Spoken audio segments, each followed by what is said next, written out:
Silakan duduk Bapak Ibu Saudara. Puji Tuhan, selamat sore, shalom. Saya perlu jemaat lebih semangat karena hari ini kita percaya Tuhan sudah naik sekali lagi, shalom. Tuhan Yesus baik, amin. Coba segol kanan kiri katakan Tuhan Yesus baik. Kasih tahu sebelahnya Tuhan Yesus tidak berubah. Jangan nari loh saudara ya. Tapi saya percaya Tuhan kita sampai selama-lamanya tidak akan pernah berubah. Yang percaya kasih tepuk tangan yang paling dahsyat, tepuk tangan yang paling meriah buat Tuhan Yesus. Selamat hari kenaikan Tuhan Yesus. Nah, hari ini mari bersama-sama kita mau belajar untuk apa kita hari ini berkumpul untuk merayakan. Yaitu hari kenaikan Tuhan Yesus. Kita buka Alkitab kita bersama-sama. Saya menyapa saudara yang berada di rumah. Saudara yang lagi di rumah, lagi online, boleh tulis di live chat. Saudara datang dari kota mana, saya mau sambil khotbah, sambil saya membaca. Saudara hari ini beribadah dari mana, yang dari luar kota, dari luar negeri. Saya percaya saudara semua adalah orang-orang yang diberkati Tuhan. Dan saya percaya bukan cuma jemaat onsite diberkati, tapi jemaat online juga diberkati. Kasih tepuk tangan buat jemaat online ya kan. Luar biasa. Saudara yang sudah hadir, puji Tuhan. Saya percaya bukan kebetulan saudara datang, tapi saya percaya hari ini ada pesan buat setiap saudara. Amin. Yohanes 16 ayatnya keempat sampai ayatnya yang ke-7. Saya akan bacakan 4, 5, 6. Lalu ayat 7 kita akan baca bersama-sama dengan semangat. Demikian firman Tuhan. Tetapi semuanya ini kukatakan kepadamu supaya apabila datang saatnya kamu ingat bahwa aku telah mengatakannya kepadamu. Hal ini tidak kukatakan kepadamu dari semula. Karena selama ini aku masih bersama-sama dengan kamu. Tetapi sekarang aku pergi kepada Dia yang telah mengutus aku. Nanti ada seorang pun di antara kamu yang bertanya kepadaku kemana engkau pergi. Tetapi karena aku mengatakan hal itu kepadamu, sebab itu hatimu bersuka cita. Di sini kita lihat bagaimana Tuhan Yesus memberikan pesan-pesan kepada murid-murid. Bahwa nanti satu saat Dia akan pergi dan meninggalkan mereka. Karena itu di ayat 6 dikatakan hatimu berduka cita. Ayat 7 baca bersama-sama dengan keras. 1, 2, 3. Namun benar yang kukatakan ini kepadamu adalah lebih berguna bagi kamu jika aku pergi. Sebab jikalau aku tidak pergi, penghibur itu tidak akan datang kepadamu. Tetapi jikalau aku pergi, aku akan mengutus Dia kepadamu. Yang percaya sama-sama katakan. Hari ini tema dari khotbah saya adalah naik untuk sebuah alasan. Ulangin sama-sama. Naik. Pasti ada alasan kenapa Tuhan harus naik ke surga. Dan ada alasan kenapa kita harus hari ini berkumpul bersama-sama di tengah minggu untuk beribadah. Bapak Ibu Saudara, yang menarik buat saya dan yang cukup membuat saya berpikir terus adalah ayat 7. Nah, tampilin lagi ayat 7. Dikatakan Tuhan Yesus memberitahukan kepada murid-murid bahwa dikatakan namun benar yang kukatakan ini kepadamu. Baca sama-sama dengan saya, adalah lebih berguna bagi kamu jika saudara kalimat ini terngiang-ngiang, terputar-putar terus di otak saya, dalam hati saya. Sepanjang 1 minggu ini. Lebih berguna bagi kamu jika aku. Dalam bahasa Inggrisnya saya ada tampilkan itu di slide. Dalam terjemahan favorit saya dan saya anjurkan kalau saudara baca Alkitab bahasa Inggris. Pakai terjemahan ini New Living Translation. Dikatakan it is best for you. Itu terbaik buat kamu. Maksudnya murid-murid. Dan hari ini Tuhan bicara lebih baik, terbaik buat kita semua, termasuk saya yang di atas mimbar. Kalau aku pergi. Dan itu membuat saya mulai banyak merenung, saudara. Akan lebih berguna kalau Tuhan pergi. Berguna kalau Tuhan naik. Dan itu membuat saya merenung, kenapa? Karena menurut saya ya, saya nggak tahu, kita sambil tukar pikiran. Menurut saya, lebih berguna kalau Tuhan masih ada di antara kita gak sih? Coba, bener gak? Saya mau tanya, kalau hari ini Tuhan Yesus masih hidup, Dia di antara kita. Lebih berguna atau enggak? Saya pikir berguna banget kalau Tuhan Yesus masih hidup. Kenapa? Karena kalau Tuhan Yesus masih hidup, tidak perlu ada banyak pendeta. Cukup satu pendeta, namanya pendeta Yesus Kristus. Nah, hari ini kalau Yesus masih ada, saudara nggak perlu dengerin Pastor Michael Gunawan. Ada yang sebut Gunawan, gundul tapi menawan. Sampai hari ini saya tolak dalam nama Tuhan Yesus. Tapi kalau Yesus masih ada, saya nggak khotbah. Karena yang khotbah, pendeta Yesus Kristus. Kenapa? Saya yakin khotbahnya jauh lebih bagus dari saya kalau Tuhan Yesus yang khotbah. Urapannya lebih mantap, brewoknya lebih tebel. Gak ada gunanya saya khotbah kalau ada Yesus. Gak perlu gereja-gereja semua live streaming setiap hari Minggu. Yesus aja yang khotbah. Saya yakin kalau Yesus yang khotbah, WL-nya gak mungkin WL-WL biasa. Saya yakin kalau Tuhan Yesus yang khotbah di tempat ini, WL-nya malaikat. Lompatnya lebih tinggi dari Pak Frigo.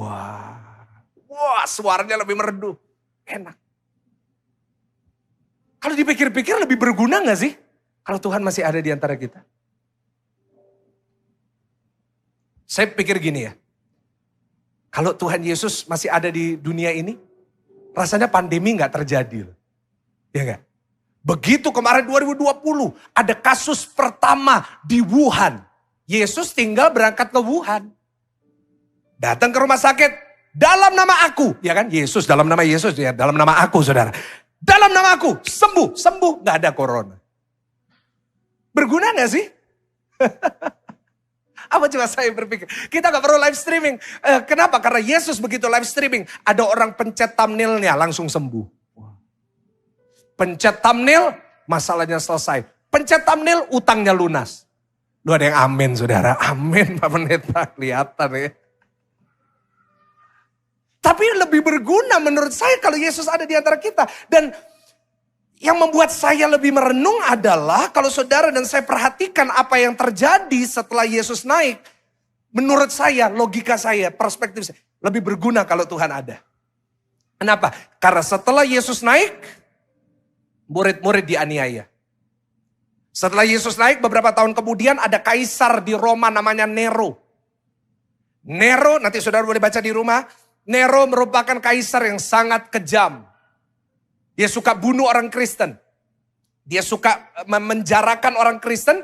Dan bukan hanya dipenjarakan, dia suka main sama orang Kristen. Artinya apa? Saudara kalau pernah ke Italia atau saudara pernah lihat di Italia ada yang namanya Colosseum.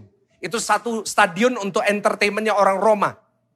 Apa yang Kaisar Nero lakukan beberapa tahun setelah Yesus naik? Kaisar Nero membawa orang-orang Kristen masuk ke dalam stadion itu, Colosseum itu. Dan orang Kristen disuruh ngelawan beruang dan singa. Kalau menurut saudara itu gak ngeri, nanti pulang pergi taman safari. Terus sampai di singa turun di jalan. Kita lihat betapa ngerinya itu. Bayangin anak kecil, orang tua, orang wanita, laki-laki semua dimasukin. Satu hari Nero begitu kejam dia begini. Dia satu hari lagi duduk di tamannya. Terus dia lihat tamannya itu gelap gitu. Terus dia lihat, iya kok gelap ya. Karena zaman itu belum ada lampu LED kan. Dia lihat, ini perlu lampu. Apa yang dia lakukan? Dia panggil ajudannya, suruh bawa orang-orang Kristen digantung di atas tiang. Dikasih minyak dibakar hidup-hidup. Setiap malam selama 1 minggu, gantian orang Kristen dibakar. Itu terjadi setelah Yesus naik. Bukankah kalau Yesus ada, itu gak terjadi terhadap orang Kristen? Tetapi ayat 7 membuat saya terus merenung. Why? Kenapa Tuhan berkata ayat 7 apa-apa? Lebih berguna bagi kamu. Lebih berguna bagi murid-murid yang ditinggalkan kalau dia naik. Dan menurut saya kalau Tuhan berkata lebih berguna pasti ada alasannya. Yang setuju katakan amin. Pasti ada alasan. Karena itu kita mau belajar sama-sama hari ini. Satu hal yang saya pelajari dari firman yang begitu dahsyat. Kenapa lebih berguna? Untuk Tuhan meninggalkan murid-murid. Pernah kita di posisi seperti murid-murid? Kita merasa Tuhan meninggalkan kita. Kita merasa Tuhan gak dekat sama kita. Kita merasa Tuhan membiarkan kita. Dan Tuhan berkata, lebih berguna bagi kamu. Kalau kamu tak biarin. Kita belajar sama-sama hari. 2 poin yang akan saya bawa secara cepat. Yang pertama, kita buka bersama-sama. Di dalam Yohanes pasal yang ke-14 ayatnya pertama sampai ayatnya yang ketiga. Yohanes pasalnya yang ke-14 ayatnya yang pertama sampai ayatnya yang ketiga. Saya mau kita baca bersama-sama dengan keras. Ada di screen saudara. Sama-sama 1, 2, 3. Janganlah gelisah hatimu. Sama-sama percayalah kepada Allah. Percayalah juga kepadaku. Di rumah Bapakku banyak tempat tinggal. Jika tidak demikian tentu aku mengatakannya kepadamu. Sebab aku pergi ke situ untuk menyediakan, ayat 3 sama-sama. Dan apabila aku telah pergi ke situ dan telah menyediakan tempat bagimu, sama-sama aku akan datang kembali dan membawa kamu ke tempatku. Supaya di tempat di mana aku berada, sama-sama. Di sini kita bisa melihat kenapa Yesus harus naik. Kenapa lebih berguna buat Yesus untuk naik? Karena yang pertama, catat baik-baik. Untuk mengingatkan kita akan jalan yang benar. Ulangin sama-sama dengan saya. 1, 2, 3. Mengingatkan kita akan apa? Jalan yang benar. Ini perlu dilakukan oleh Tuhan. Dan ini dilakukan di saat Yesus naik. Mengingatkan kita bahwa ada jalan yang benar yang harus kita ikuti. Saudara, tanpa kita sadari seringkali dalam kehidupan kita punya fokus yang salah. Maksud saya apa? Kadang-kadang kita nggak sadar bahwa fokus hidup kita bukan lagi ke atas tapi ke bawah. Apa fokus hidup saudara? Coba kita diskusi sama-sama ya. Saya juga ingin saudara merenung gitu. Apa fokus hidup saudara hari ini? Banyak orang di luar sana yang saya tahu, fokus kehidupan mereka adalah supaya jadi orang yang kaya dan sukses. Ada di sini orang yang gak mau kaya dan gak mau sukses, boleh angkat tangan? Saya undang ke depan, saya doain urapan turun dari surga buat saudara. Semua mau kan? Ih, malu-malu ada yang bilang, ih Pak Pendeta ketawa aja. Kita semuanya mau jadi kaya dan sukses. Tapi itu tidak boleh jadi fokus utama kita. Yang setuju sama-sama katakan amin. Banyak orang hidupnya fokusnya itu. Fokusnya saya harus jadi lebih kaya. Saya harus lebih sukses. Pabrik saya harus lebih besar. Pekerjaan saya harus lebih berkembang. Sampai mereka lupa sama Tuhan. Coba senggol kanan kiri. Jangan lupa sama Tuhan ya. Bahkan kalau saudara dan saya perhatikan di dalam Alkitab, murid-murid juga punya mindset yang sama. Di mana? Kisah para Rasul 1 ayat yang ke-6. Baca sama-sama dengan saya. Kisah 1 ayat yang ke-6. Dikatakan apa? Kisah 1 ayat yang ke-6.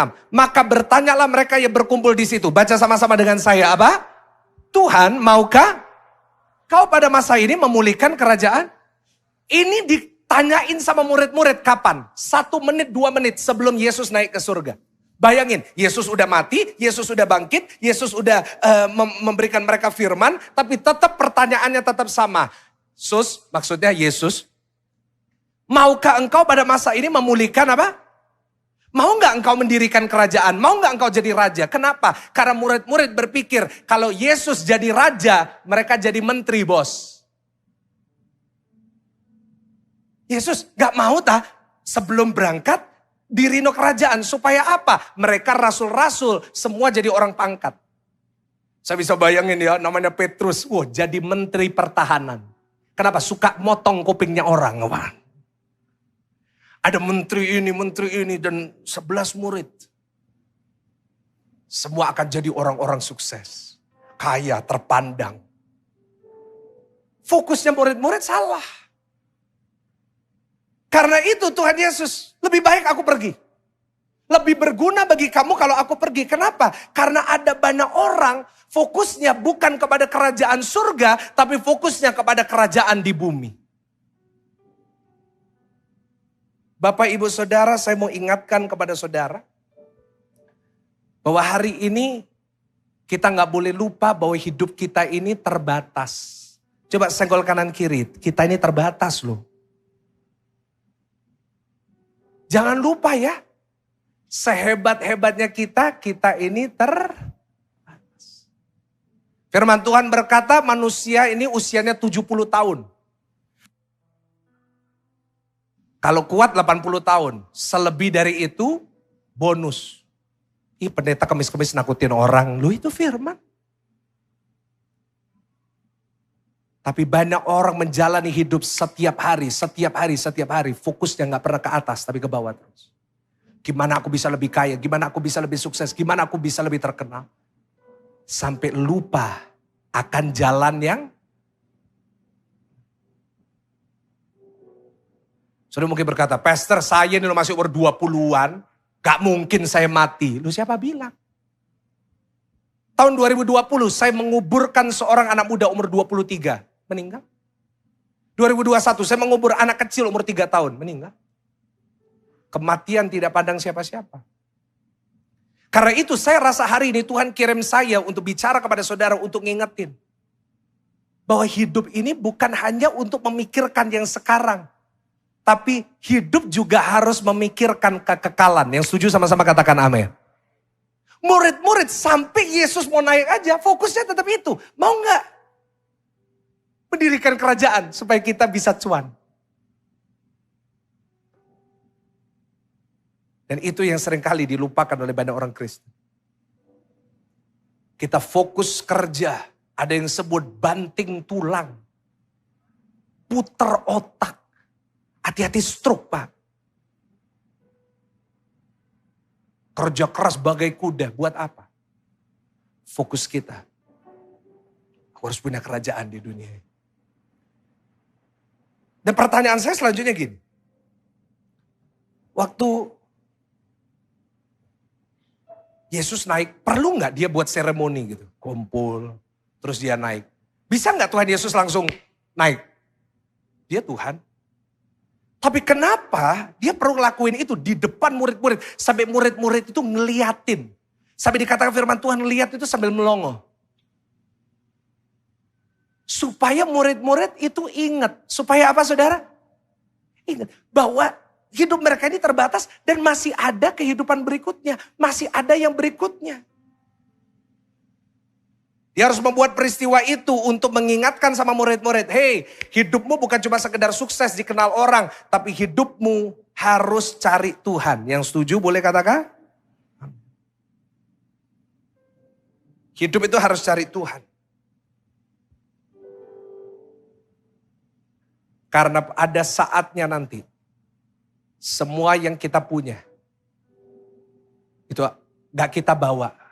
Setuju sama saya? Saudara punya uang sebanyak apapun gak bisa dibawa. GZS pernah melayani, ada seorang konglomerat ya. Saya gak mau sebut namanya. Dia waktu mati, seumur hidupnya gak mau dekat sama Tuhan. Akhir hidupnya dia sakit, dia cari Tuhan. Akhirnya kami yang dihubungi, kami melayani. Saya dan ayah dan Pak Sam melayani. Orang ini kaya. Aduh kaya. Dia itu punya kapal 200. Bukan kapal mainan loh. Kapal bener 200. Rumahnya aduh besar. Kita masuk ke rumahnya, mobil itu ada 20. Saudara mau brand apa yang saudara bagiin yang paling bagus dia punya. Rolls Royce. Sampai di rumahnya, aduh jam tangannya itu gak ada yang ratusan juta. Gak ada Batman, Hulk, Starbucks, Kermit, gak ada itu. Saudara jangan pikir kita kepo. Pak jamnya mana Pak? Enggak, kita enggak. Dia tunjukin, ini loh lemarinya. Cincinnya, batunya. Dari batu karang sampai batu akik ada semua. Punya semua. Yang saudara impi-impikan dia punya. Terus kita doakan dia percaya Tuhan Yesus, puji Tuhan bertobat. Terus setelah dia bertobat percaya Tuhan Yesus, dia meninggal. Dan kita diundang untuk tutup peti. Begitu kita sampai ke ibadah tutup peti, begitu kita lihat petinya, yang kita lihat bukan mukanya, tapi tangannya. Opo mau lihat ini jamnya dibawa nggak ini?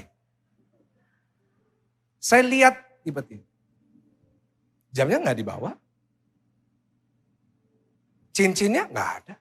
Bawanya cuma Alkitab. Saya juga kadang-kadang bingung ngapain di peti penuh Alkitab ya. Kalau mau dikasih Alkitab, mestinya sekalian dikasih senter. Supaya kalau malam bisa baca, lihat. Tapi ya di bawah Alkitab gitu. Gak di bawah apa-apa. Petinya juga peti mati gitu. Saya tanya, Rolls Royce-nya kok gak dipakai untuk nguburin? Eman, Pak. Mati gak bawa apa-apa. Karena itu hari ini, kenapa Tuhan Yesus harus naik dulu? Untuk mengingatkan kita, jangan sampai kita lupa cari Tuhan. Yang mau kasih tepuk tangan dulu yang paling luar biasa. Yes. Kenapa kita perlu diingatkan? Ini. Karena manusia itu punya satu kecenderungan buruk. Yaitu suka senggol kanan kiri, ojo suka lupa ya. Manusia tuh gampang lupa. Dengar khotbah jam 4, baru dengar khotbah turun eskalator, bau gyukaku, lupa khotbahnya. Apa ya tadi? Lupa. Orang itu paling suka lupa. Saya tuh selalu ngomong ya. Orang lupa itu bisa nimbulin masalah besar. Saya kasih tahu WL kita ya, 6 orang WL yang hebat, saya kasih tahu. Kalau bisa ya, jangan sampai lupa lirik ya. Karena kalau lupa lirik salah, nanti jemaat gak jadi nangis, jadinya tertawa. Karena ada WL itu salah gitu. Jadikan aku Tuhan, rumah doamu. Mestinya gitu, tapi karena lupa. Jadikan aku Tuhan, putri sejati.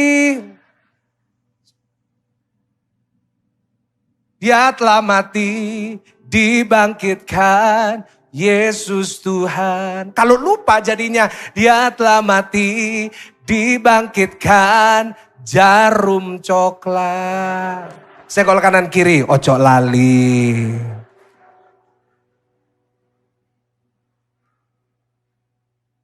Kalau lupa itu kadang-kadang bisa repot.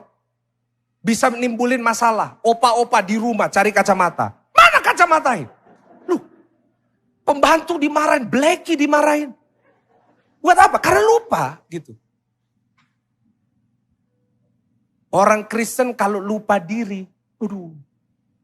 Kalau lupa bahwa hidup ini sementara, hidup gak akan cari Tuhan. Ngomongnya, aku nanti ke gereja, wes mau mati. Loh emang tahu kapan mau mati bos? Gak boleh lupa ya. Hari ini kenapa Tuhan Yesus berkata lebih berguna untuk aku naik. Supaya kita tuh ingat. Ingat apa? Saya catat. Supaya kita diingatkan akan satu pertanyaan. Saat semua sudah selesai, aku kemana ya? Saat aku udah dapat yang aku mau, aku udah kerja, aku dapat rumah yang aku mau, mobil yang aku mau. Aku ini kemana? Ya gak sih? Ada orang hidupnya kerja keras supaya dapat rumah paling bagus. Kenapa? Minder. Ada jemaat itu pernah bilang, Pak saya itu minder Pak. Kenapa? Rumah saya itu di gang, pinggirnya kali. Jadi kalau ada orang tanya itu saya malu, saya ngomongnya gimana. Saya ajarin, Pak jangan malu Pak. Lain kali kalau ada tanya orang rumahnya di mana, tinggal jawab, Riverside Avenue. Bohong nggak? Enggak, Riverside apa pinggir kali, Avenue gang. Tapi ada orang gitu. Pokoknya aku harus bangun rumah yang besar. Bangun rumah yang besar. Terus apa selanjutnya? Apa selanjutnya? Ada orang bilang, saya pokoknya mobil harus paling bagus. Kalau perlu 2 pintu. Oh kan mobil gitu kan. Pintunya lebih dikit, lebih mahal. Satu hari saya mau jual mobil gak ada pintu. Mahal itu. Gitu, wah aku harus punya mobil Ferrari. Aku harus. Terus begitu dapat mau apa? Nanti kemana? Kita gak pernah ingat itu gitu. Ingat Pak, pertanyaannya tampilin lagi. Setelah kita udah dapat itu semua, kita ini mau kemana? Kalau kita gak cari Tuhan. Kenapa Tuhan Yesus harus naik untuk ngingetin sama murid-murid? Hei, fokusmu tuh jangan cuma kerajaan di Israel, kerajaan di bumi. Fokus dengan kerajaan surga. Yang setuju katakan amin. Kenapa? Karena firman Tuhan berkata, carilah dahulu kerajaan surga, maka kasih tepuk tangan yang paling meriah, tepuk tangan yang paling dahsyat buat Tuhan. Yes. Hari ini kita diingatkan ya, saya dikirim untuk ngingetin saudara. Kita gak boleh lupa bahwa Yesus itu satu-satunya jalan ke surga. Gak ada perbuatan kita yang bisa buat kita masuk surga. Kecuali percaya sama Tuhan Yesus. Ingat ya Pak Bu, masuk surga gak bisa nunut. Pak Bu, ke surga itu gak bisa kayak gitu. Saya kasih contoh. Ke airport. Ya ini kan habis ini kan banyak orang mau traveling kan. Ini banyak teman kita lagi traveling. Traveling kita udah, rencana mau ke Singapura gitu. Mau makan chicken rice. Kita udah beli tiket business class. Kita udah beli hotel bintang 5, kalau perlu bintang 7. Kita beli, semua udah kita siapin. Tour, ini disentuh semua, udah. Terus kita sampai di airport Juanda. Terus tiba-tiba kita lupa bawa paspor. Saya mau tanya, bisa terbang? Loh, kita udah beli tiket, udah beli business class loh. Bukan, bisa masuk? Meskipun punya orang dalam nggak bisa masuk. Nggak bisa, cici, nggak bisa. Begitu juga dengan masuk surga. Masuk surga kalau nggak percaya Yesus nggak bisa masuk. Ingat di surga nggak ada orang dalam. Nggak ada tuh di surga kita, cici, kok, bisa kita lah koncolnya di dunia, ayo masuk, iya masuk, nggak bisa. Ingat, yang jaga gerbang surga bukan Pastor Michael. Kalau yang jaga saya, saudara nggak usah khawatir. GZS masuk. Pasti saya tahu aja saudara. Masuk salah. Tapi masalahnya kalau hari itu saya lagi jadi WL terus gimana? Surga gak bisa nunut ya. Surga gak bisa titip. Dan yang bisa bawa saudara masuk surga bukan kekayaan. Saudara punya uang seberapa pun gak bisa beli surga. Saudara boleh pintar seapapun. Saudara boleh S1, S2, S3, S4, profesor, kabulator, bocor. Saudara boleh pintar, punya jabatan, termasuk saya gembala. Jabatan, apapun. Gak bisa bawa kita masuk surga. Yang bisa bawa kita masuk surga hanya nama Tuhan Yesus. Juru selamat kita yang luar biasa. Kasih tepuk tangan buat Tuhan. Yes. Yang pertama, kenapa lebih berguna untuk Tuhan Yesus naik? Karena yang pertama, mengingatkan kita akan jalan yang benar. Yang kedua, yang terakhir. Kita buka Kisah Para Rasul 1 ayatnya ketiga. Kisah Para Rasul 1 ayatnya yang ketiga. Saya mau kita baca bersama-sama dengan keras. 1, 2, 3. Kepada mereka yang menunjukkan dirinya setelah penderitaannya selesai. Dan dengan banyak tanda ia membuktikan bahwa apa? Ia hidup sama-sama. Sebab selama 40 hari ia berulang-ulang menampakkan diri dan berbicara kepada mereka tentang. Yang kedua, kenapa Yesus berkata lebih berguna kalau aku naik? Karena yang kedua, untuk mendewasakan iman kita. Ulangin sama-sama dengan saya, untuk mendewasakan iman murid-murid. Dikatakan firman Tuhan barusan, bahwa Yesus setelah bangkit harus berulang-ulang muncul. Selama berapa hari? 40 hari. Kenapa Yesus harus muncul 40 hari setelah dia bangkit? Meskipun udah menampakkan diri kepada murid-murid. Karena dalam diri murid-murid masih ada keraguan. Seperti Thomas, coba buka Yohanes 20 ayat 25. Yohanes 20 ayat 25, maka kata murid-murid lain itu kepadanya, kami telah melihat Tuhan. Tapi Thomas berkata kepada mereka, sebelum aku melihat bekas paku pada tangannya, sebelum aku mencucukkan jari kepada bekas paku itu dan mencucukkan tanganku ke dalam lambungnya, sekali-kali aku tidak akan apa? Ini banyak terjadi. Murid-murid ragu. Dan saya mau garis bawahi, yang ragu bukan cuma Thomas. Kasihan Thomas ini. Kita kambing hitamkan terus. Kita blacklist, Thomas si peragu. Sampai kadang-kadang saya itu kasihan sama jemaat yang namanya Thomas. Apalagi kalau Paskah, nunduk terus gini. Jangan kambing hitamkan Thomas. Karena yang gak percaya bukan cuma Thomas, tapi semua murid. Kenapa orang bisa ragu?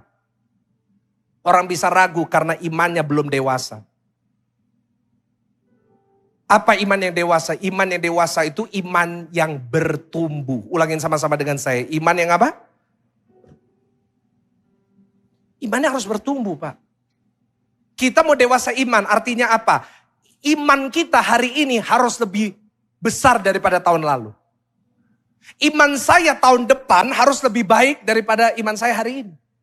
Iman saya besok hari Jumat harus lebih baik daripada iman saya hari ini. Itu namanya iman yang bertumbuh.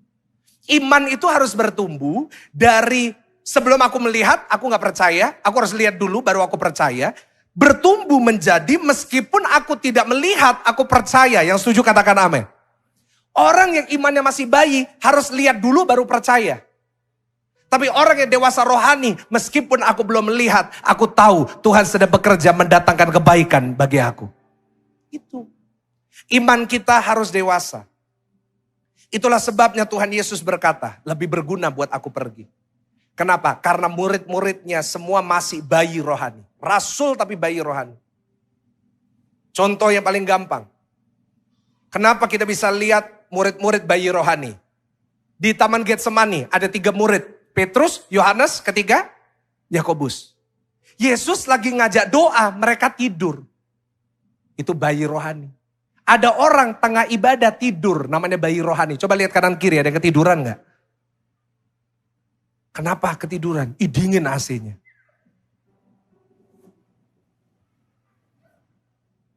Ada orang waktunya penyembahan, gak nyanyi. Ngeritik.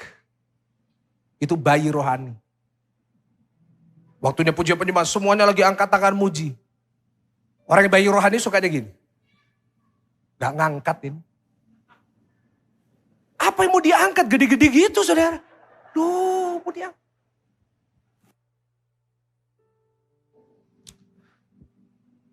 Rambutnya kok ada warna ya?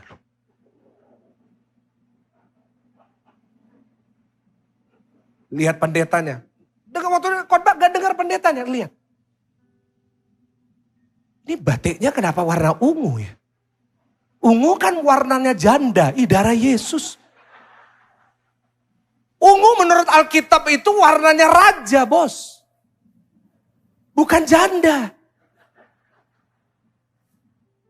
Tapi gitu kan? Itu bayi rohani. Tengahnya orang menyembah, suka kritik. Pastor Michael tambah lemu sekarang ya. Apa urusan saudara dengan berat badan saya?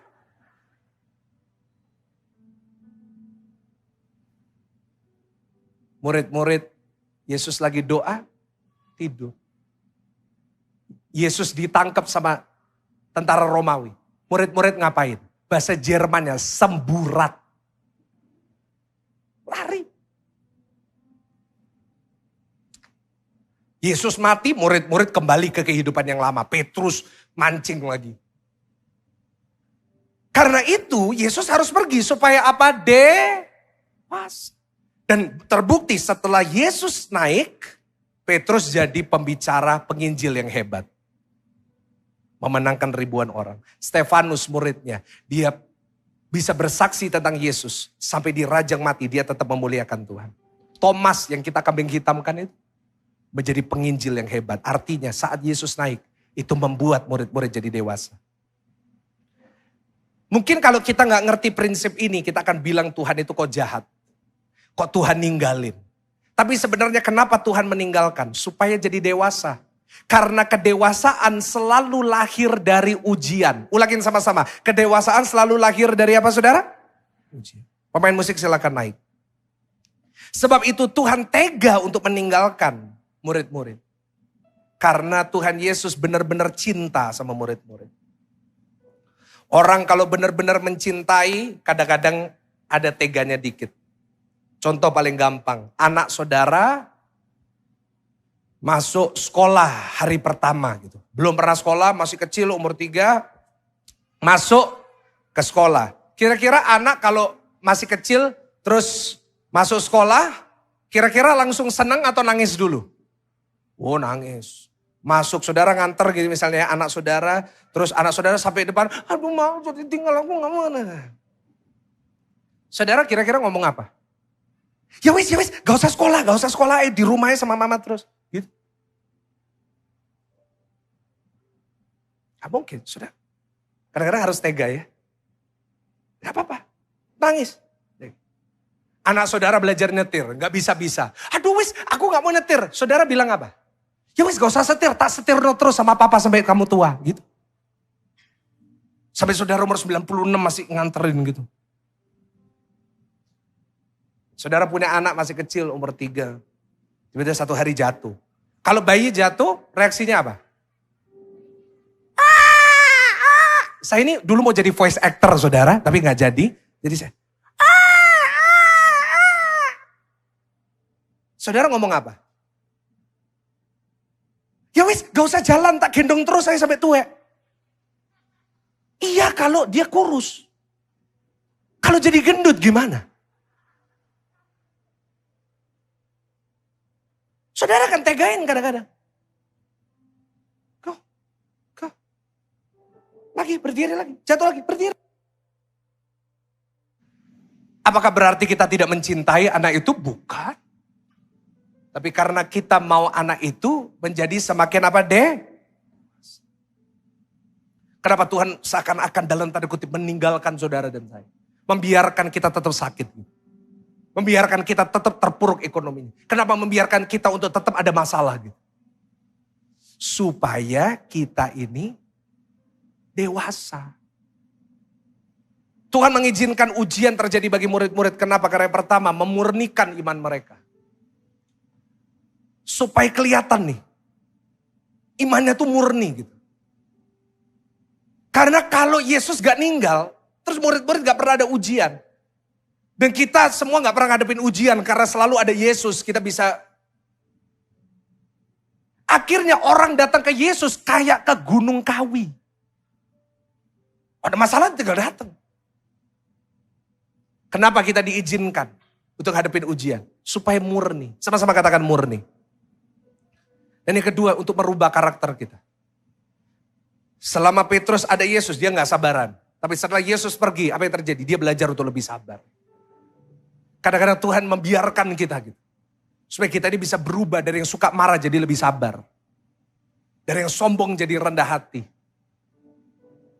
Karena Tuhan tahu kalau misalnya kita begitu ada masalah langsung dikasih solusi. Kita jadi sombong. Dan yang ketiga untuk kita bisa kenal Tuhan lebih dalam. Supaya seperti Ayub kita bisa berkata, dulu aku dengar Tuhan lewat orang. Tapi hari ini aku ngalami Tuhan sendiri. Kenapa Tuhan berkata lebih berguna? Karena untuk menjadikan kita dewasa dan doa saya. Setiap kita yang ada di ruangan ini adalah Kristen-Kristen yang dewasa. Yang percaya kasih tepuk tangan. Bangkit berdiri bersama-sama. Bangkit berdiri bersama-sama. Kita mau baca ayat terakhir. Kisah 1 ayat yang ke-7. Tapi perhatikan. Mungkin saya berkata, Pastor, kok berat ya ikut Tuhan? Pastor kok berat ya saya harus ngadepin ujian. Dibiarkan ngelewatin ujian. Khotbah saya gak stop di situ. Ada kisah 1 ayat 8. Langsung ayat 8 berkata. Tetapi kamu akan menerima apa saudara? Roh Kudus akan turun ke atas kamu. Kamu akan menjadi saksiku di Yerusalem dan di seluruh Yudea dan di Samaria dan sampai ke ujung bumi. Artinya meskipun kita diizinkan untuk melewati ujian. Kita diizinkan untuk ngelewatin persoalan. Tetapi ada penolong yang Tuhan kirim untuk menyertai saudara dan saya. Namanya adalah Roh Kudus. Amin saudara. Ingat, saudara itu gak pernah sendirian. Sama-sama tepuk dada saudara katakan, aku gak pernah sendirian. Seakan-akan Tuhan pergi. Tapi firman Tuhan berkata, dia kirim Roh Kudusnya. Sehingga saudara tidak lagi perlu sendirian. Saudara ngadepin persoalan, Tuhan tahu. Saat engkau perlu, Tuhan tahu. Saat kau minta, Tuhan, kenapa? Karena dia kirim Parakletos. Penolong, penghibur. Untuk selalu menemani saudara. Sebab itu, baca ayat terakhir. Petrus berkata dalam 1 Petrus 5 ayat 7. Ayat hafalan kita. Petrus seseorang yang selalu mengkhawatirkan begitu banyak hal. Petrus yang pernah tenggelam di tengah laut saat dia gagal berjalan di atas air. Petrus yang berkata, Tuhan bantu aku sebab aku gak bisa. Dia bisa berkata, serahkanlah. Karena dia tahu lewati persoalan, lewati lembah kekelaman, lewati tantangan yang berat. Ada satu pribadi yang tidak akan pernah meninggalkan saya. Pribadi itu adalah Roh Kudus. Kasih tepuk tangan buat Roh Kudus.